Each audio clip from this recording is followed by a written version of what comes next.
A lot to talk about today. We had 79% put flow to 21% call flow just last week alone if you filter for above 1 million in premium. And that may seem pretty bearish because it still is overwhelmingly bearish in terms of put flow to call flow. However, this is a lot less than previous weeks because if you've been watching the videos for a while, which if you're not subscribed yet, do so below because it is free. We were seeing over 90% put flow on most of these weeks consistently week after week. So 79% is certainly a lot less than we had seen previously. And also going through these, we haven't seen those large outside or out of the money directional bets at least a lot this week as we have in previous weeks. If you look through these, not a lot of these orders are highlighted. As you can see here, the highlighted ones are the ones that are above the ask, as you can see in the order details. And also this one was in the money. This was 375. This one definitely was out the money, so this is significant. However, typically we had been seeing a lot of these types of prints similar to the one we saw right here for the 348 strike, and that's just not the case from this past week. Just not that much activity for those super far out the monies, and also a lot more calls starting to hit the tape. You can see 380 strike for these over here, the two of them for 380, 365. This one was in the money, but quite a bit of premium behind that for these calls, and you can see a lot more green than previous weeks on here. So this is very notable, especially with the current market structure. As you can see on this, we are in an ascending wedge. So this is the bottom support right here that connects to what is right now the yearly low that goes across, and this will act as a support if it's ever touched in the future here. And also we have the top resistance, which is this other blue line right here that connects from back here and across. So as of now, we're trading within this, and eventually, and I do expect this to happen this week, we will have a deciding move if it wants to break down from the ascending wedge or if it wants to break up outside of it. You have to remember, typically this type of pattern is bearish and we will fall down off of it, but especially in a bear market, we see a lot of whether it be a fake out, which could be a fake out to the upside before falling down, or also just a complete opposite move than what people had been expecting in terms of the pattern. We've seen bear flags break to the upside near the end of trends and vice versa. So it's something to note, something to look for, and also make sure you just understand your risk with these patterns, just basing your risk off of confirmation above or below. So this is the pattern that I'm watching right now, mainly as we continue up throughout this week, and will likely decide which direction it wants to go later this week. So you will want to look at that. Another notable thing is Apple. This one, if I go to the daily chart, we broke out last week of this channel that we've been within for a while now. I've talked about this channel a lot in our videos in the past. You can see here the top resistance we had fallen off of characteristically throughout this entire time and bounced off the support. And recently, as in this past week, we had a key daily candle close above that signifies strength, as well as the weekly candle closed above because of this closing on Friday. So right now we are above this key resistance, and as long as we stay above here and don't fall back under, this is bullish for Apple, and we can see a lot of upside potential because there's a lot of open space above this channel that we have right here. So this is something to look at, especially for potential tech strength going forward. You're going to want to look at this and make sure, especially if you're a bull, that it stays above this the resistance line or previous resistance line, which will act as a support now, because that will leave a lot of bullish emphasis for Apple in the future. Another notable thing is DXY got rejected very, very hard from this line that I showed you guys in our last weekly video. You can see this very large wick went above during Friday, and then it got rejected very, very hard off of that, and we closed right within the previous pattern that we had been in with before.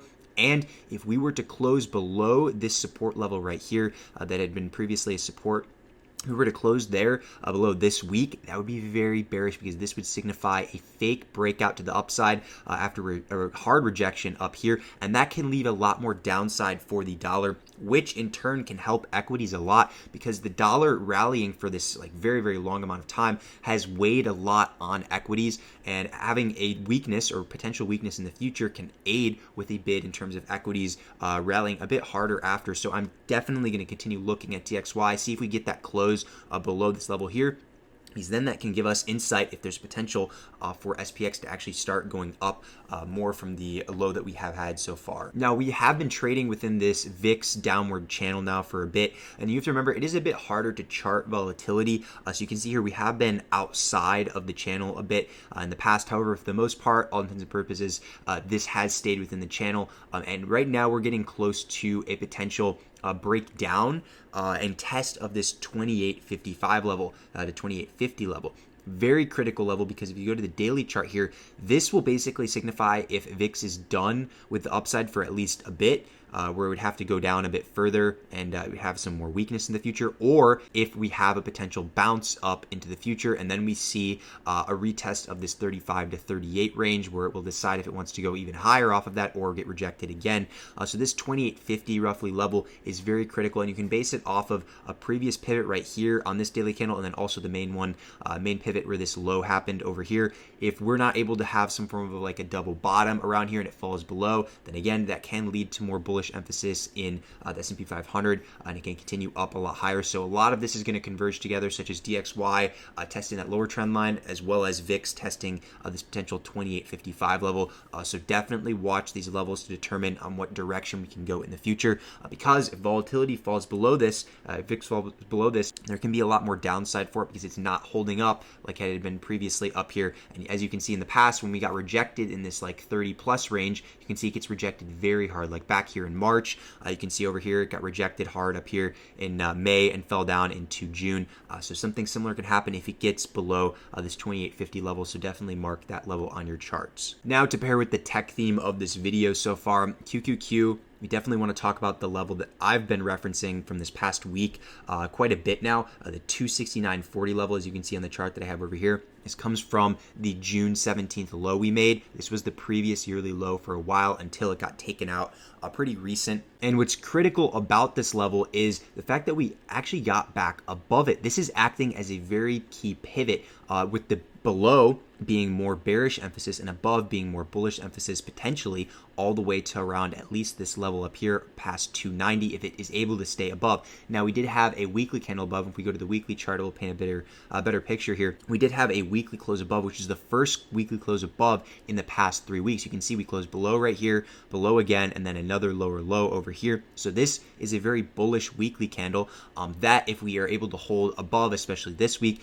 can lead to some more upside in the future. It's all about if we're able to hold above. Bulls want to definitely hold above this level, so continue to base whether it be risk off of it or just your sentiment off of this level. As long as we stay above, tech can be bullish at least to this level up here, and if we do get back below, then this would be a fake out to the upside, and we would see most likely some new yearly lows that are lower than this key low that we had on the CPI day that we squeezed pretty hard. So this is a key pivot to look at. I'm going to continue to reference this key pivot throughout the weeks going forward here because it is very critical, and this will give us a good sense on where tech can go. So the last thing I want to talk about is this right here at the bottom is a $3.6 billion singular dark pool print. This is not a signature dark pool print, which you can see up here. We had $3.8 billion in premium for the signature dark pool prints, but you can see here, this was made up of 40 different orders. This one down here was only one order. That's why it's singular in the name, and this is for 3.6 billion. That is very rare to see a print like this. And if we go to the chart over here, you can see this occurred